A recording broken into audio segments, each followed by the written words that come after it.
Quero convidar você a abrir a sua Bíblia, né? Carta de Paulo aos Coríntios, 1 aos Coríntios, capítulo 3, versículos de 1 a 9. Carta de Paulo aos Coríntios, capítulo 3, versículo de 1 ao versículo 9. Vamos proceder à leitura.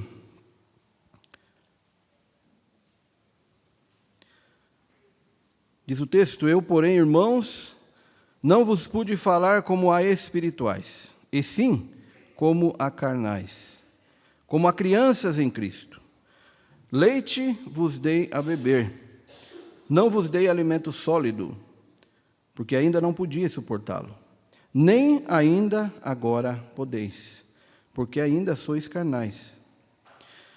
Porquanto, havendo entre vós ciúmes e contendas, não é assim que sois carnais? E andais segundo o homem? Quando, pois, alguém diz, eu sou de Paulo, o outro, eu de Apolo, não é evidente que andais segundo os homens? Quem é Apolo? E quem é Paulo? Servos por meio de quem crestes. E isto conforme o Senhor concedeu a cada um. Eu plantei, Apolo regou, mas o crescimento veio de Deus. De modo que nem o que planta é alguma coisa, nem o que rega, mas Deus que dá o crescimento. Ora, o que planta e o que rega são um, e cada um receberá o seu galardão segundo o próprio trabalho, porque de Deus somos cooperadores, de Deus somos lavoura, e de Deus edifício sois vós. Amém? Vamos orar?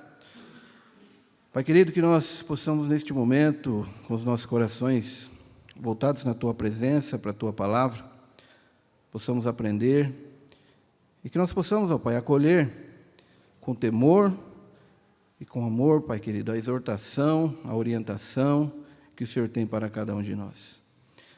Nós possamos ser edificados nesta noite. Fala conosco, Pai, nós Te louvamos, Te adoramos, em nome de Cristo Jesus. Amém. Amados, esse texto que nos dá algumas orientações e algumas exortações. E eu quero falar com a igreja hoje, tendo a seguinte sentença ou a seguinte proposição: a igreja deve caminhar rumo a uma vida cristã madura e espiritual. A igreja deve caminhar rumo a uma vida cristã madura e espiritual. Talvez essa proposição possa causar algum desconforto, tendo em vista que ela parece uma óbvia redundância, não é? É óbvio que a igreja precisa caminhar rumo a uma vida espiritual madura. Óbvio que a igreja precisa caminhar rumo ao crescimento espiritual, não é? Isso é óbvio. Porém, queridos, esse texto de Paulo aos Coríntios, ele vai nos mostrar que mesmo sendo óbvio, mesmo sendo o caminhar normal e natural da igreja, caminhar rumo a uma vida cristã madura e espiritual, é possível sim que a igreja caminhe na imaturidade e de uma forma carnal. É possível isso, e nós vamos ver aqui no texto. E meus irmãos, a título de introdução, é necessário que nós, para fazermos uma abordagem mais clara que esse texto possa nos propor, é importante fazermos três considerações iniciais. E para fazer isso, eu peço que você volte a sua Bíblia em uma página. Nós vamos estar utilizando para a introdução o texto de 1 aos Coríntios, capítulo 1, do versículo 1 a 3. Você vai perceber e você vai entender aquilo que eu quero dizer para você nesta noite. E a primeira consideração que nós devemos fazer a título de introdução é: para quem Paulo está escrevendo? Essa é a primeira consideração para que possamos fazer uma abordagem mais clara desse texto que nós temos aqui para a nossa meditação. Para quem Paulo está escrevendo? Veja o que diz o versículo 1 a 3 do capítulo 1 de 1 aos Coríntios. Paulo vai dizer: Paulo, chamado pela vontade de Deus para ser apóstolo de Jesus Cristo, e o irmão Sóstenes. Ele faz a sua apresentação. Então agora ele vai escrever o propósito ou o endereço dessa carta. A igreja de Deus que está em Corinto, olha só as características que ele vai elencando aqui nesse texto, referente aos irmãos que nós vamos estudar logo na sequência. A igreja de Deus que está em Corinto, aos santificados em Cristo Jesus, chamados para ser santos, com todos os que em todo lugar invocam o nome do nosso Senhor Jesus Cristo, Senhor deles e nosso. Graça a vós outros e paz da parte de Deus, nosso Pai, e do Senhor Jesus Cristo. Então, queridos, a primeira consideração que nós fazemos aqui, para quem Paulo está escrevendo, aqui não está a questão do sentido geográfico, para quem Paulo está escrevendo. Óbvio que ele está escrevendo para Coríntios, a igreja que está localizada na cidade de Coríntios. Porém, essa não é a questão. A pergunta aqui não é o estado geográfico ou o lugar que eles estão, mas sim no sentido de estado espiritual. Então, a primeira consideração, para quem Paulo está escrevendo para crentes. Paulo está escrevendo para salvos. Paulo está escrevendo, veja no versículo 2, a igreja de Deus que está em Corinto, aos santificados em Cristo Jesus, chamado para ser santo. Então, primeira consideração, Paulo está escrevendo para salvos, para crentes, para cristãos. Segunda consideração, queridos, que nós precisamos fazer a título ainda de introdução, é que quando Paulo fala e escreve para salvos, e nós lemos o texto que lemos, parece que há uma contradição. Porque Paulo está falando ali de crentes carnais, de crentes naturais, de crentes que andam como homens. E se Paulo está escrevendo para salvos, irmãos, a segunda consideração é que nós precisamos entender que não há quase salvo e não há meio salvo. Não é? Não há uma pessoa quase salva. E não há uma pessoa ali meio salva. Meio salva, meio não salva. Está ali no meio do... Não existe isso. O que existe é o salvo e o não salvo. E Paulo está escrevendo para salvos. E a terceira consideração é que nós precisamos entender que Paulo escrevendo então para salvos, que na salvação, e aqui entra um conceito teológico, que é uma das bases da nossa teologia reformada, que é, uma vez salvo, salvo para sempre. A terceira consideração que nós precisamos fazer para abordarmos o texto de uma forma mais correta, mais clara, é que na salvação não há retrocesso. Se é salvo, é salvo.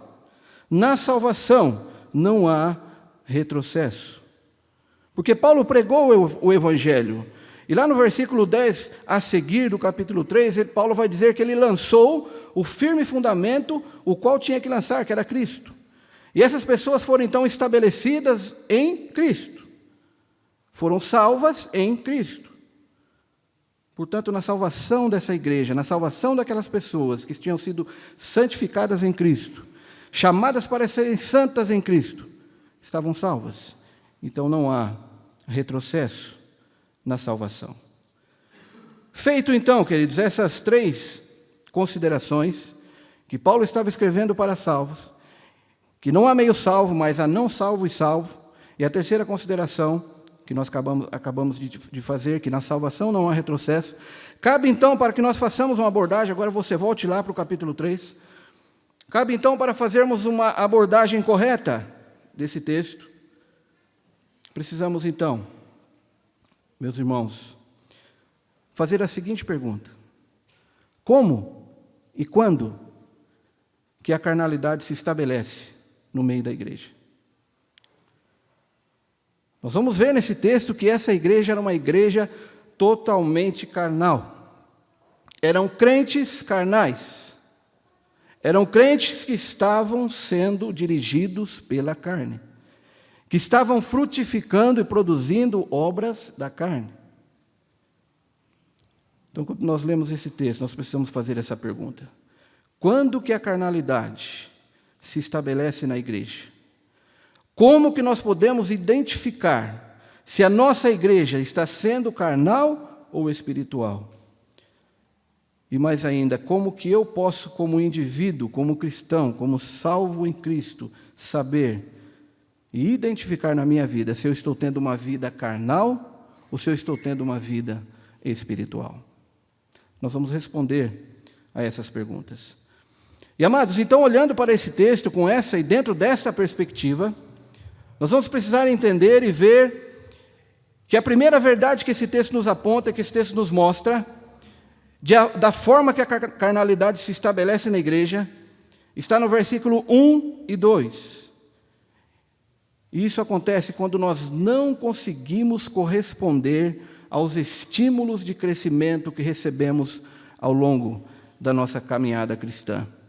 A começar de quando introduzimos a nossa vida, quando Cristo nos introduziu no corpo, para que pudéssemos então desenvolver-nos e crescer rumo à maturidade cristã. Então nós vamos entender que a carnalidade ela se estabelece quando não conseguimos corresponder aos estímulos de crescimento que recebemos ao longo da nossa vida cristã. O versículo 1 e 2 diz o seguinte: eu, porém, irmãos, não vos pude falar como espirituais, e sim como carnais, como a crianças em Cristo. Leite vos dei a beber, não vos dei alimento sólido, porque ainda não podíeis suportá-lo, nem ainda agora podeis, porque ainda sois carnais. Queridos, Paulo fala aqui de alimento, e obviamente ele está usando uma analogia, falando sobre leite, que é o alimento infantil, né? Leite vos dei a beber. E nós vamos entender claramente que aqui Paulo está falando sobre dois períodos distintos da vida daquela igreja. Se você ler o versículo 1, eu, porém, não vos pude falar como a espirituais, e sim como carnais, como a crianças em Cristo. Por quê? Porque de fato eles eram crianças em Cristo. Era o início da sua caminhada cristã. E era legítimo, então, que eles fossem considerados como crianças e precisassem, então, do alimento para sobreviver como criança. E para que pudesse, a partir dali, crescer, progredir, caminhar rumo à maturidade. Só que na sequência, no versículo 2, Paulo vai dizer que leite vos dei a beber, não vos dei alimento sólido, porque ainda não podíeis. E aí ele completa, nem ainda podeis. Paulo aqui, queridos, está falando de dois períodos distintos na vida da igreja. Paulo está falando do início da caminhada, e Paulo já está falando em um tempo em que a igreja precisava estar correspondendo aos estímulos que ela recebeu, ao alimento que ela recebeu, para que pudesse então estar em crescimento, progresso, maturidade, vida espiritual e não vida carnal. Então Paulo faz essa abordagem. Ele vai usar aqui 3 expressões que nós precisamos entender para saber o que ele realmente estava fazendo aqui. Ele disse no versículo 1, não vos pude falar como a espirituais. E esse espiritual aqui, querido, quer dizer pneuma, ou seja, espírito, espiritual, algo de Deus. Mas no versículo 1 ainda, como a carnais. E aqui é uma expressão muito interessante, porque Paulo vai usar aqui a palavra sarkinos, do grego, que quer dizer carnais. Mas só que é um carnal que não vem com censura. Seria como dizer, olha, você é uma criança, você é um infantil. Né? Se nós olharmos para cada criança aqui, nós vamos poder olhar para cada um e falar, olha, você é uma sarkinos, você ainda é infantil, você ainda está na carne, como criança espiritual, algo normal, sem censura. No segundo versículo, quando Paulo faz essa abordagem, nem ainda agora podeis, porque ainda sois carnais, Paulo usa uma outra expressão para denotar carne, que é sarkikos. Agora ele muda. A segunda abordagem que ele faz à igreja, que era carnal, que era infantil, que era criança, que tomou alimento de criança, agora precisava estar comendo alimento sólido, porque já havia crescido, mas ela ainda não havia crescido e ainda continuava sendo carnal. Porém, agora a expressão sárquicos, ela vem com censura, ela vem com correção, ela vem com uma exortação, como se Paulo estivesse dizendo: olha, vocês não poderiam mais ser crianças, vocês não poderiam mais ser carnais, mas vocês já estão num tempo que vocês precisavam ser pneumáticos, espirituais. Mas Paulo vai dizer: olha, não dá, porque vocês ainda sois carnais. Aquela igreja não cresceu, aquela igreja não evoluiu espiritualmente. Paulo prega o evangelho, lança o firme fundamento, e vai dizer aqui, no versículo 10, se você olhar aí, vai dizer: segundo a graça de Deus que me foi dada, lancei o fundamento como prudente construtor. O que um prudente construtor faz quando ele vai fazer uma obra desse tamanho? Ele lança um fundamento adequado, certo? Ele lança um fundamento que será a estrutura de tudo que vem depois. É o que Paulo fez. Paulo foi um prudente construtor, e ele lançou o fundamento, que é Cristo. Então, amados, quando nós lemos esse texto, nós vamos ver que esta igreja, ela não correspondeu aos estímulos que ela recebeu, ao alimento que ela recebeu quando da sua conversão, quando da sua formação, no seu nascedouro. Ela foi alimentada, porém ela não cresceu, ela não progrediu. E isso mostrou que aqueles irmãos eram dignos de repreensão. Primeira expressão sarkinos que Paulo usa, ele não traz censura, ele não traz repreensão, porque era algo normal, era algo que fazia parte do processo. Mas quando Paulo usa a segunda expressão sárquicos, ela já vem com correção, ela já vem com admoestação, ela já vem com uma censura. Então, queridos, a carnalidade, ela se estabelece na minha vida, na sua vida, ela se estabelece na vida da igreja, quando nós não conseguimos corresponder aos estímulos naturais de crescimento que nós recebemos. Segunda verdade que esse texto nos traz, queridos, é que a carnalidade, ela se estabelece na vida da igreja quando o que nós produzimos é obra da carne e não fruto do Espírito. Olha para o versículo 3. Olha para o versículo 3. Ele vai dizer: porquanto, ou seja, tendo em vista, já que aquela igreja que precisava crescer não cresceu, não desenvolveu, não se tornou espiritual, mas continuava carnal.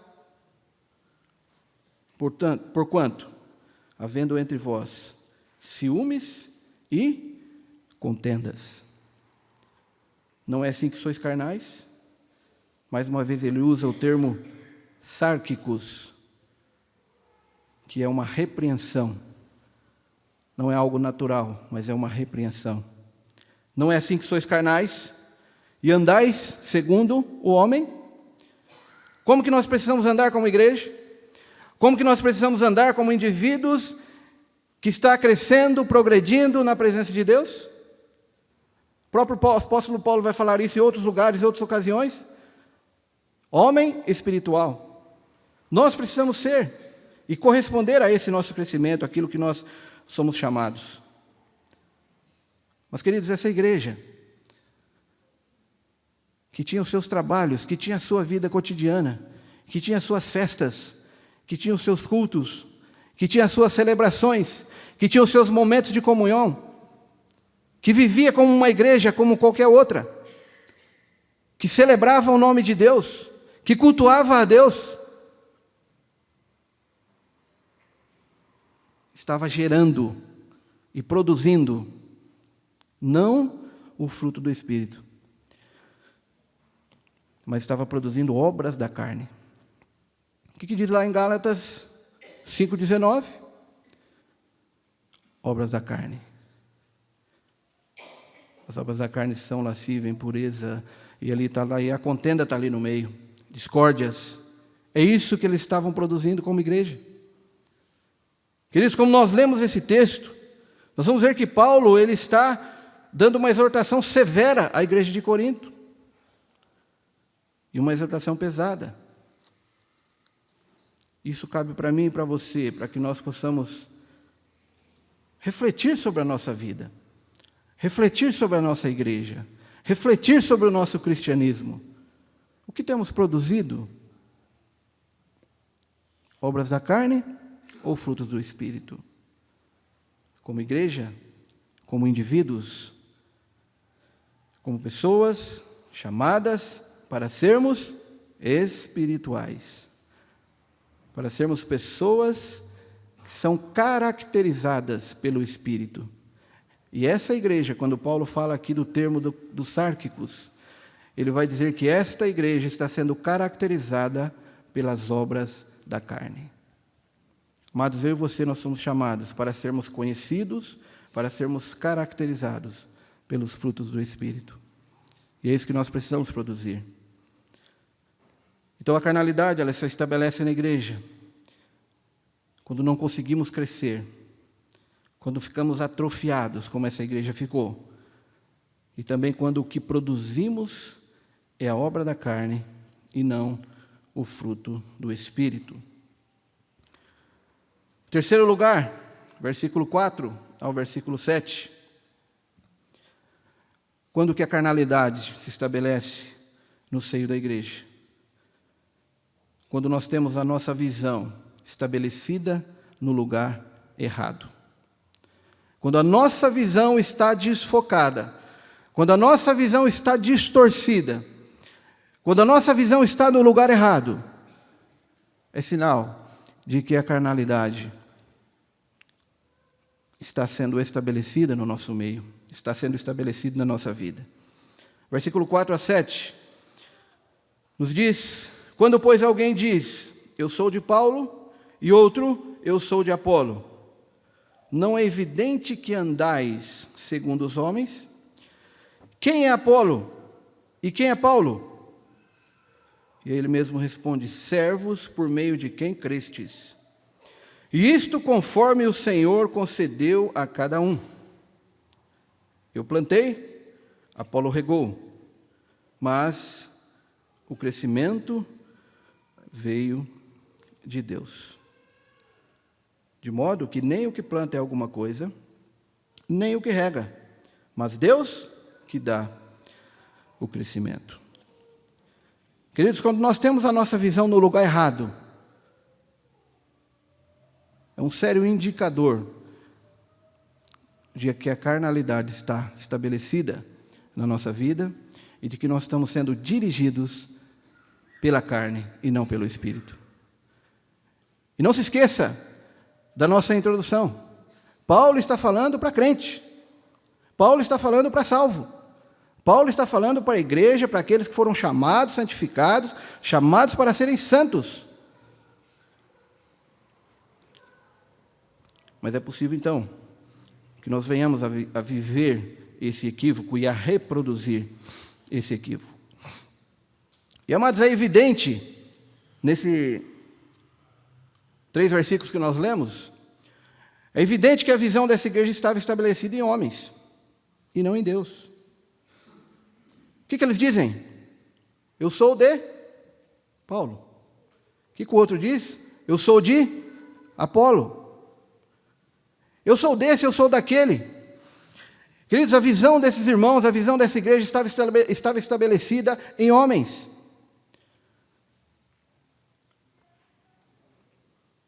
E no versículo 5, quando você vê aí, Paulo diz: quem é Apolo ou quem é Paulo?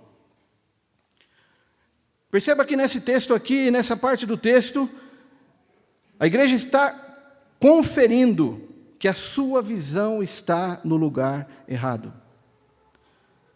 A sua visão está no lugar errado. E Paulo vai usar algo interessante aqui. E no versículo 5, Paulo vai corrigir essa visão distorcida da igreja, fazendo uma depreciação da sua própria pessoa, bem como a pessoa de Apolo. Paulo se deprecia perante a igreja, e Paulo pergunta: quem é Apolo e quem é Paulo? Olha para onde vocês estão olhando. Veja onde vocês estão colocando a visão de vocês. Paulo está dizendo aqui à igreja: vocês precisam olhar para Deus. Vocês precisam estabelecer a sua visão no lugar certo. E Paulo, então, no versículo 5, ele vai dizer: quem é Apolo e quem é Paulo? E aí ele vai dizer, ele vai responder essa pergunta com essa depreciação da sua própria pessoa. Ele vai dizer assim: servo por meio de quem crestes. Querido, a palavra que Paulo usa aqui para servo é como se fosse um copeiro ou um despenseiro. Mais tarde essa palavra vai ser usada com mais frequência e com um sentido mais excelente, mas nesse caso aqui especificamente, Paulo está usando de forma depreciativa. Porque essa palavra que ele está usando denota caráter modesto do serviço prestado. Quando Paulo está dizendo assim: olha, eu sou simplesmente um copeiro, eu sou simplesmente um serviçal, ele está corrigindo a visão daquelas pessoas. Ele está dizendo: quem é Apolo, quem é Paulo, é apenas um copeiro. O nosso serviço tem caráter modesto. Nós não fizemos nada. Ele vai dizer: servos por meio de quem crestes, e isto conforme o Senhor concedeu. Isto conforme Deus estabeleceu. Isto conforme Deus mandou. Então Paulo chama a atenção daquela igreja para que possam olhar para Cristo, para que possa botar a sua visão, colocar a sua visão no lugar certo. E Paulo continua no versículo 7, a corrigir essa visão da igreja, que estava gerando essa carnalidade. No versículo 7, ele diz: de modo que nem o que planta é alguma coisa, nem o que rega, mas Deus que dá o crescimento. Paulo está corrigindo a visão dessa igreja. Paulo está corrigindo a visão desses irmãos. E mais uma vez ele vai usar aqui 3 verbos: o verbo plantar, o verbo regar e o verbo dar, no sentido de dar crescimento. É interessante que o tempo verbal dos 2 verbos que Paulo usa para ele e para Apolo: Paulo plantou, Apolo regou. Ele diz assim: quem somos eu e Apolo? Somos servos, prestadores de um serviço quase desqualificado. Ele vai dizer: nem o que planta, nem o que rega. E esses 2 verbos, irmãos, está no tempo que denota a execução completa. Algo que foi conferido como uma missão. Algo que foi conferido para Paulo e para Apolo, como disse: vai lá e faça isso. E foi o que eles fizeram, como um serviçal, como aquele que obedeceu ao senhorio que os arregimentou. E o verbo estabelecido aqui para Deus, dar crescimento, ele está em um tempo verbal que denota uma ação contínua, que não para, que não cessa. Então Paulo está dizendo: aquilo que me foi conferido, como pequena contribuição, eu fiz, como servo, como um copeiro, como quem executa um serviço quase que insignificante. Porém, aquele que é o dono da obra, aquele que é o Senhor, aquele em quem vocês têm que ter a visão contínua, a visão exata, a visão correta. Esse sim é o dono da obra. E essa obra na mão dele, ela é contínua. Ele continua fazendo, ele continua executando. Queridos, quando a nossa visão está no lugar errado, como já disse, é um sério indicador de que a carnalidade está sendo estabelecida na nossa vida ou na nossa igreja. Que Deus tenha misericórdia da nossa vida, queridos, que nós possamos olhar para esse texto com muito carinho, com muito temor, e possamos fazer essa leitura, essa autocrítica de nós mesmos, para que nós possamos corresponder àquilo que é o nosso chamado como igreja: crescimento, né? Espiritualidade, maturidade, e possamos deixar de ser crentes carnais para sermos crentes espirituais. Mas ainda, queridos, há um último ponto, há uma última verdade de quando a carnalidade se estabelece na nossa igreja ou na nossa vida. É quando há divergência ao invés de convergência. Versículo 8.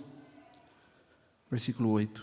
Quando há divergência e não convergência na igreja, também é um sério indicador de que a carnalidade está estabelecida e está agindo no nosso meio. O versículo 8 nos diz: ora, o que planta e o que rega são um, e cada um receberá o seu galardão, segundo o seu próprio trabalho.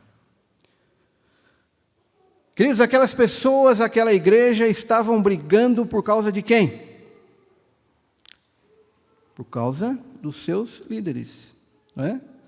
Por causa dos seus pastores, por causa dos seus líderes que haviam passado por ali. E Paulo vai dizer assim, que tanto, né, ora, o que planta e o que rega são um. Há uma convergência aqui. Aqui não há uma competição, aqui não há uma divergência, mas nós precisamos entender que há uma convergência. Nós poderíamos até usar de forma bem prática nosso exemplo aqui, usar a nossa igreja. Quantos pastores já passaram por aqui?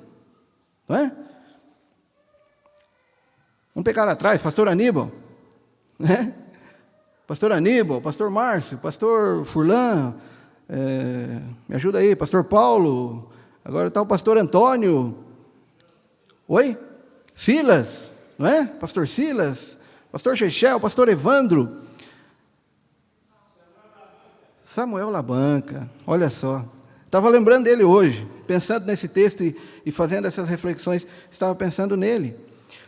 Então, o que Paulo está dizendo aqui, irmãos, é o seguinte, que todas as pessoas que passaram por esse púlpito, que passaram por esse lugar, que passaram por essa igreja, foram usadas por Deus para convergir a igreja e não para dividir. Cada um tem a sua contribuição pessoal, tem o seu serviço insignificante, não é? Poderíamos dizer aqui como o próprio apóstolo Paulo, e se Paulo está falando que ele... Não é?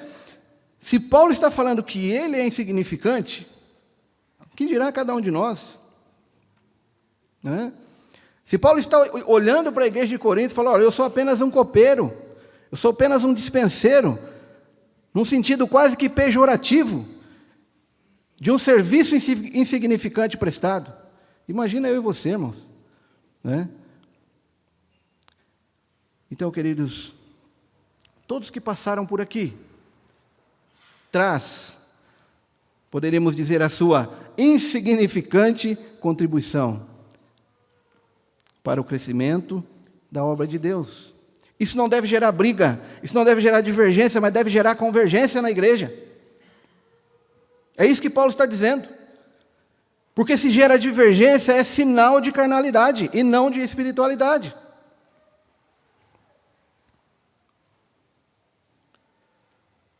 Paulo e Apolo, pastores, líderes, servos de Deus na igreja de Corinto, corroboravam, convergiam para o crescimento da igreja e não para a divisão. Mas aqueles irmãos, sendo carnais, eles se dividiam, eles brigavam, eles produziam obra da carne por causa da sua carnalidade, não por causa daquilo que Paulo e Apolo fez, mas por causa do estado espiritual que eles estavam, mesmo sendo salvos, mesmo sendo crentes, mesmo sendo chamados, santificados e chamados para serem santos, eles caminhavam de uma forma carnal. Meus irmãos, esse texto ele nos dá essas prerrogativas, essas exortações. E eu e você, nós somos chamados, nós somos convidados, nós somos exortados a fazermos uma introspecção e vermos como que nós, como igreja, como que nós, como indivíduos pessoal de cada um, está se portando, tendo a luz desse texto para nós. Queridos, que Deus tenha misericórdia da nossa vida, que Deus tenha misericórdia da nossa igreja, e que eu e você, meus amados irmãos, e que esta igreja, ela seja considerada de crentes pneumáticos. Né? E não é pneumático de gordinho assim que fica, sabe? Quando a gente pensa em pneumático, a gente pensa em um negócio macio, né? Não, pneumático. Crentes espirituais. Aquele crente que é espiritual, ele é caracterizado pelo Espírito. E o crente que é carnal é caracterizado pela carne. Produz obra da carne. Olha que contradição. É um crente, é um salvo, vai para o céu, está garantida a sua salvação por Cristo. Porém, é um crente carnal. Amados, que eu e você nós possamos olhar para esse texto, olhar para a nossa vida, né? Ver, olhar, entender, fazer essa autocrítica e vermos se estamos aqui em algum desses pontos aqui e que nós possamos fazer a correção necessária. Paulo fez isso aqui em Coríntios e esse texto está para mim e para você também nesta noite, como uma exortação para que nós venhamos ser e alcançar essa bênção de sermos crentes espirituais. Amém? Que Deus nos abençoe e que Deus nos dê graça, né?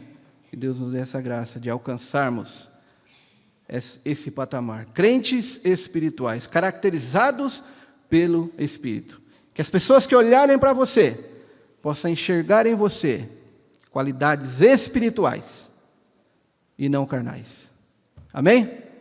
Glória a Deus. Que Deus nos abençoe. Nos coloquemos em pé e vamos orar. Você vem. Vamos orar. Senhor Deus, nós te agradecemos, Pai. Obrigado por este dia, por este momento. Obrigado pela tua palavra. Pai querido, muitas vezes uma palavra que aparentemente pode parecer uma palavra dura, mas que também, Pai, é uma palavra amorosa para mim e para cada um dos meus irmãos aqui. Palavra que o Senhor vem trazer correção, que o Senhor vem trazer direção, que o Senhor vem trazer, ó Pai, conserto. Que nós possamos olhar para a nossa vida, Pai, à luz desse texto, e com muito amor, ó Pai, com muita gratidão por aquilo que o Senhor fala, por aquilo que o Senhor faz, com muito temor, absorver isso, Pai, na nossa vida, e corrigir aquilo que precisa ser corrigido. E que essa igreja, Pai, possa conquistar, possa, ó Pai, se estabelecer pela Tua graça, pela Tua misericórdia, pela ação do Teu Espírito, como uma igreja de crentes espirituais, estabelecido no Senhor, uma igreja que cresce, uma igreja, Pai, ó Pai querido, que tem no seu DNA, que tem na sua vida comprometimento com o Senhor, Pai. E não olhe para homens, não olhe para as limitações humanas, mas olhe para o Senhor. E que o Senhor seja glorificado, ó Pai, e que essa igreja possa corresponder a esse chamado. Pai, nós queremos ser crentes espirituais e não carnais. Perdoa, Senhor, os nossos pecados. Fortalece a tua igreja. Em nome de Cristo Jesus que oramos e agradecemos. Amém. Amém, amados? William?